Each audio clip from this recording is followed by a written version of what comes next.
1949年，蒋介石兵败台湾，最想除掉4个人，而这4个人无一例外，全都是国民党的高级将领。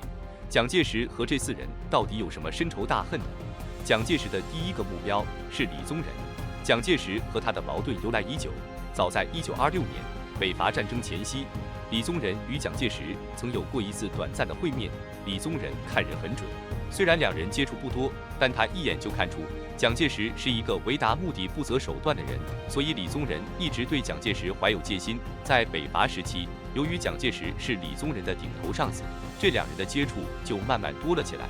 当时蒋介石对李宗仁还算不错，要人给人，要枪给枪，而且蒋介石还力挺白崇禧担任参谋长。老蒋这个举动可把李宗仁感动坏了，因为李宗仁就是白崇禧这一系的，白崇禧高升，那他李宗仁肯定也能高升。后来蒋介石非常欣赏李宗仁的能力，主动与他结为兄弟，这时2人的关系也变得越来越好。1926年，蒋介石和国民政府谈判破裂，整个国民军面临分崩离析的危险。当时李宗仁义无反顾地支持蒋介石，又协助蒋介石谋取更大的权力。虽说国民政府是名义上的国家权力机构，可实际上地方军阀割据，他们根本不听调令。当时蒋介石主要依仗白崇禧、李宗仁的桂系军阀，但他一边依赖，一边又害怕桂系尾大不掉，所以明里暗里都在提防着对方。随着桂系力量愈发壮大，蒋介石和李宗仁的矛盾和分歧也就越来越大，尤其是在北洋军阀和武汉问题上，2人没少发生争吵。虽然蒋介石是名义上的长官，但兵权却在李宗仁手里。蒋介石曾多次要求李宗仁发兵，但一条条命令都石沉大海，李宗仁根本就不听他的指挥。这时蒋介石和李宗仁的关系已经彻底破裂了。后来李宗仁又联合孙传芳，逼迫蒋介石下野。至此，李宗仁独揽大权，失去权力的蒋介石岂能善罢甘休？下野后，蒋介石积极联系老部下，又拉拢军队中的一些实权将领，试图卷土重来。说起来，无论是在哪个年代，打仗就是打钱。李宗仁没当上军事委员前，他还没觉得有什么，但当他有了权力后，李宗仁很快意识到钱的问题。以李宗仁的财力，根本无法支持这么庞大的军队。很快，军政财政紧缺，又过了一段时间，连军饷都发不出来，李宗仁陷入困境，就给了蒋介石可乘之机。1928年，蒋介石重新上位，这一次他吸取了以往的经验教训，不光独揽党政大权，还把军权也一并攥在手里。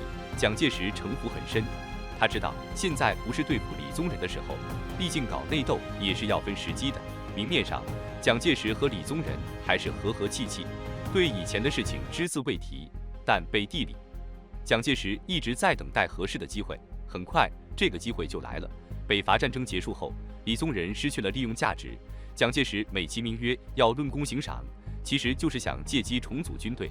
当然，他这么做还有一个目的，就是处理李宗仁。当时在国民党内部，蒋介石是毫无疑问的排名第一，李宗仁则排在第2位。蒋桂战争爆发，李宗仁落败后逃往了广西，蒋介石便以叛国罪开除了李宗仁的党籍。那时，蒋介石已经对李宗仁有了杀心。根据史料记载，蒋介石曾派人暗杀过李宗仁，只不过没有成功。1949年，李宗仁眼看着国民党落败，也担心被蒋介石灭口，他便举家逃到了美国。蒋介石的第2个目标是汪精卫。汪精卫是中国最大的汉奸、卖国贼，蒋介石对他更是恨之入骨。汪精卫死后，蒋介石派人挖开了汪精卫的坟墓，把他的尸骨一把火烧了个精光。而且这还不算完，事后蒋介石又命人把汪精卫的骨灰拿去喂鱼。那么，蒋介石和汪精卫到底有什么深仇大恨，让蒋介石将他挫骨扬灰呢？难道只是因为汪精卫投靠了日本人吗？其实不然，这还要从民国初期开始说起。当年蒋、汪2人都在孙中山手下，虽然相熟，但并不亲热。孙中山逝世后，党国要选出一位新主席，当时汪精卫就是3大热门人选之一。当时蒋介石已经手握重兵，对于主席的位置也是相当觊觎，但受限于资历和地位，蒋介石并不是候选人。也是在这个时候，汪精卫为了上位，曾不远千里寻求蒋介石的支持。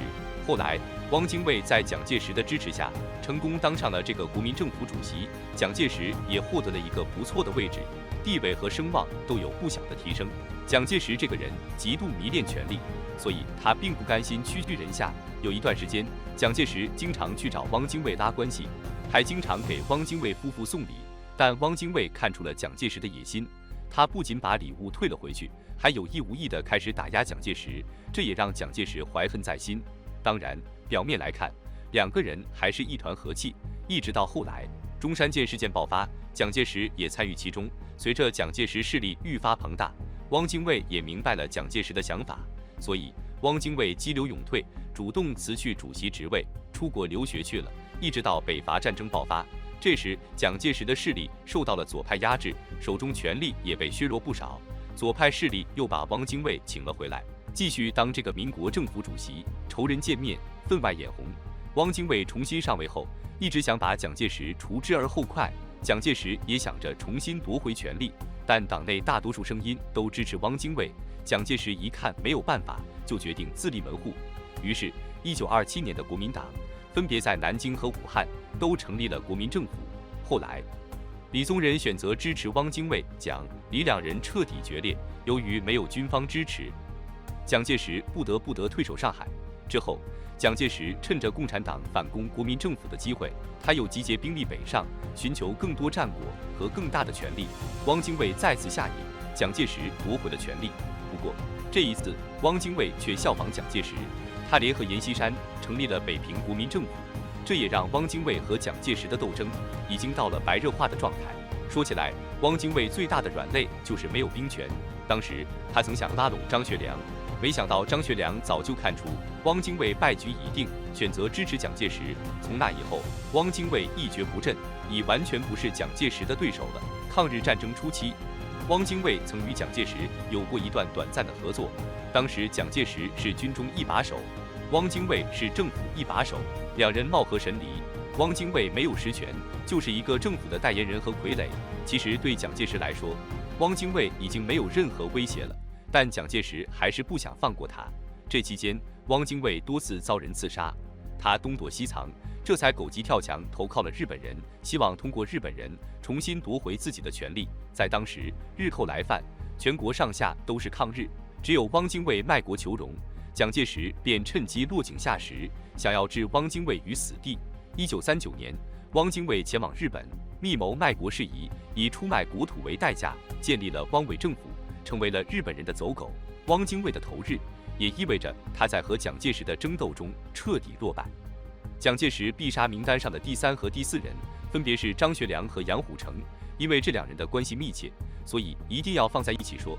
早年间，张学良和蒋介石曾经是一对好兄弟，张学良一直都很支持蒋介石，只不过因为在联合抗日的问题上产生了矛盾，两人关系才逐渐恶化。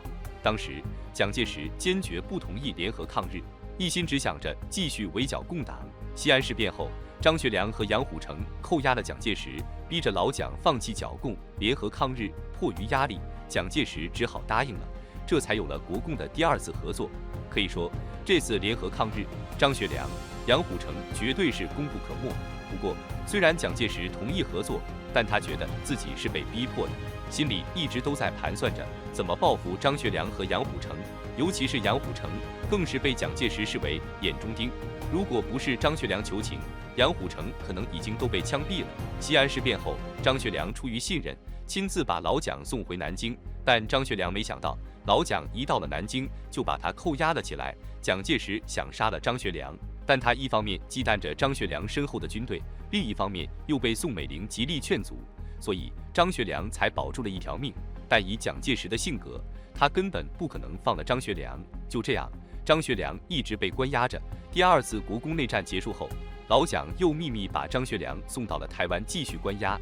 这样看来，张学良的一生真的是很坎坷，他人生中的大部分时间都是在牢狱中度过的。虽然后来获得了自由身，但却已经是一个老人。再说杨虎城，西安事变后，蒋介石想杀了杨虎城，但被张学良劝了下来。后来，蒋介石为了报复杨虎城，把他的家人全都抓了起来，每天关在暗无天日的地牢里。还给杨虎城和他的家人上各种酷刑。蒋介石退守台湾时，老蒋也没忘了报仇，他命令毛人凤秘密杀害了杨虎城一家。